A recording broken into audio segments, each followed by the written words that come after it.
Today, my friends, we are making quilt binding to go around the edges on our quilt and be that wonderful side beauty. And we're taking our leftover fabric that we had from one of our quilts, and we are putting it together to make binding, and right sides together. Putting it together to make binding on the quilt we're currently working on. Line up those seams, bring it over to the sewing machine, and we're going to sew them together to make our binding. Up your strips, line them up, stitch them,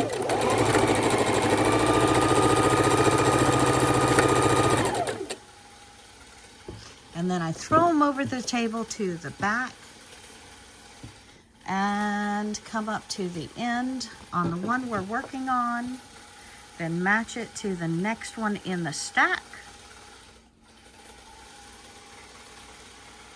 and continue sewing right sides together.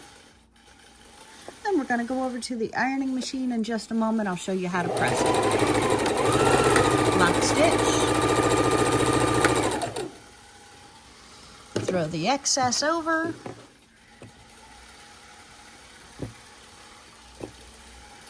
And hook it to the next piece.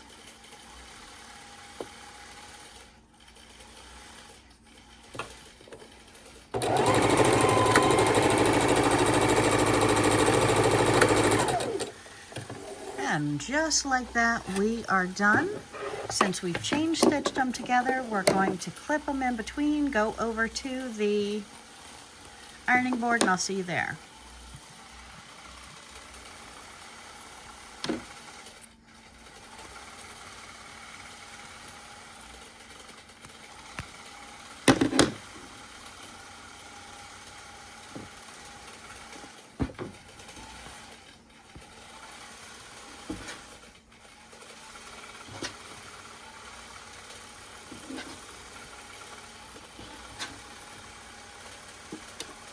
Tips and tricks, my friends. Every time you work your iron and you're working on quilting, I want you to use distilled water and fill up your iron.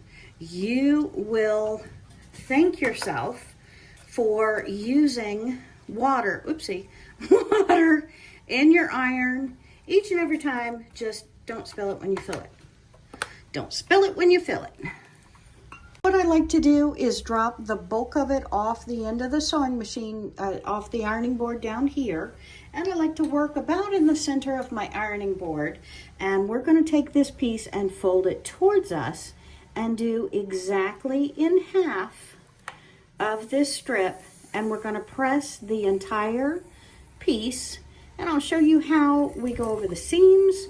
I'll show you how we roll it up at the end to have it ready to go on our quilt. And my friends, we are making binding just like that. Piece of cake. It just takes a little bit of time, but again, that steam makes quick work of pressing it. And again, don't try and battle your bulk of your piece. Just let one end off one end of the ironing board, let the other end off the other end of the ironing board, and you can zip through it rather quickly. That's the wet spot that I just spilled water on.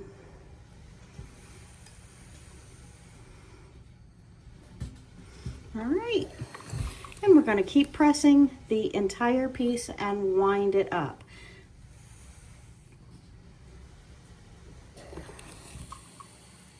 Now, I also want you to consider either getting an ironing board pad with this or making one and attaching it to your sewing machine. I can use clips right here, and I have scissors right here. So it's a really nice way that you can keep what you need at the sewing machine at the sewing machine. Once we have our binding pressed, what we can do is take a paper towel holder and cut it down to size, or just use a toilet paper holder, and we're going to roll it around this tube.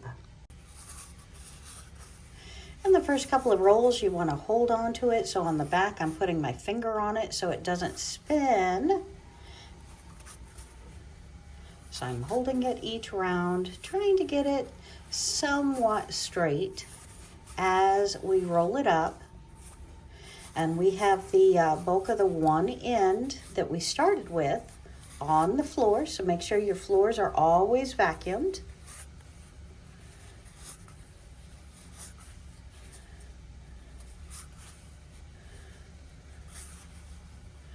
And we're going to keep rolling and rolling.